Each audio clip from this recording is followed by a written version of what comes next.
मंडळी नमस्कार. आंबेगाव संवाद शोध वेगळ्या बातमीचा या वृत्तवाहिनीच्या सर्व दर्शकांचे मनपूर्वक स्वागत. च्या खाली तुम्हाला माझं स्वरूप भेटेल अशा प्रकारचं अभिवचन दिलं. महाराजांनी सांगितलं, ग्रामस्थांना सांगितलं, भाविकांना सांगितलं. सर्व भाविकांनी त्या महाराजांच्या असणाऱ्या अनुभूतीवर विश्वास ठेवला आणि या असणाऱ्या पवित्र अशा या मीना नदीच्या पात्रामध्ये महाराज उतरलेले आहेत. येणाऱ्या प्रवाहाकडे आषाढभूत नजरेने पाहतायत.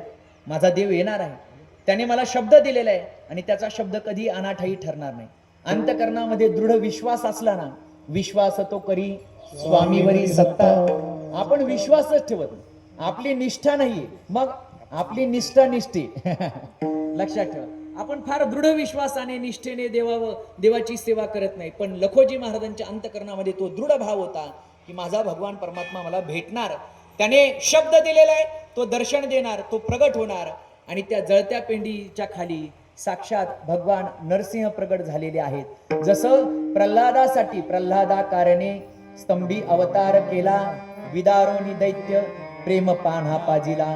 एका प्रल्हादा करता भगवान नरसिंह भिंतीतून प्रगट झालेले. मी बोललो भिंतीतून काहीही प्रगट होत नाही, कारण ती निर्जीव आहे.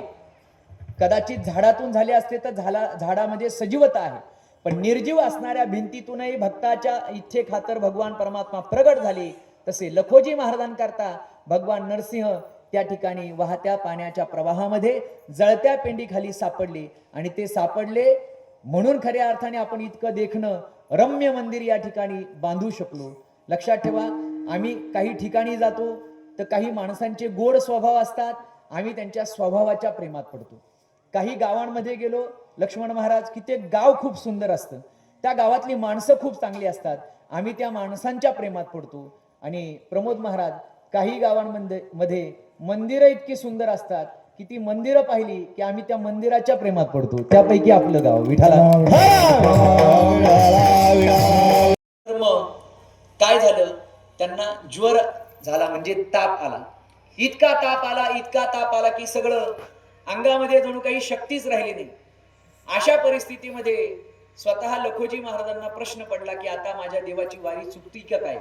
लक्षात ठेवा, देह जाऊ अथवा राहू पांडुरंगी दृढ भाव. भगवान परमात्म्याच्या प्रती अत्यंत एकनिष्ठ श्रद्धा भाव, त्या श्रद्धेचा परिपाक असा घडला की महाराजांची जाण्याची इच्छा. सगळं गाव त्यांना विरोध करत होतं की आता तुम्ही वयस्कर झालेले आहात, अशा परिस्थितीमध्ये आजारी आहात, मजल करून इतक्या लांबपर्यंत जायचं, मध्ये जर काही वाईट घडलं तर या वर्षी नका वारीला जाऊ. परंतु महाराजांनी कोणाचंही ऐकलं नाही. सगळ्यांचा विरोध पत्करून महाराज झोकांड्या खात रस्त्याने निघालेले. इकडे सगळे ग्रामस्थ चिंतातूर झाले. महाराज वयोवृद्ध झालेले, सुखरूप पोहोचतील की नाही, अंगामध्ये ताप भरलेला आहे. परंतु भगवंताची कृपा पहा, आपण भगवंताची सेवा करत असताना नाना प्रकारच्या अडचणी डोळ्यासमोर ठेवतो.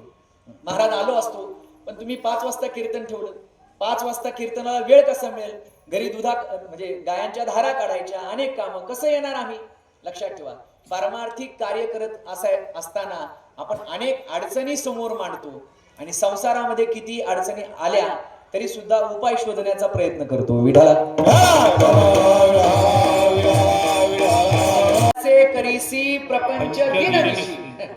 आपण सायासाने प्रयत्नपूर्वक आवडीने काय करतो तर संसार, आणि सवडीने जर काय करत असेल तर तो परमार्थ. बरोबर ना. म्हणून लखोजी महाराजांनी त्या कोणत्याच गोष्टीला जुमानलं नाही. वारीचा मार्ग त्यांनी धरलेला आहे, पायी चालायला लागलेले. आणि परिणाम असा, भगवान परमात्म्याची भक्ती करणारा भक्त भक्तीच्या मार्गाला लागला की मग त्याच्या सगळ्या योगक्षेमाची चिंता भगवान परमात्मा वाहतात. अनन्याश्चिंतयन्तो माम ये जनः पर्युपासते तेषां नित्याभियुक्तानां योगक्षेमं वहाम्यहम्. योगक्षेम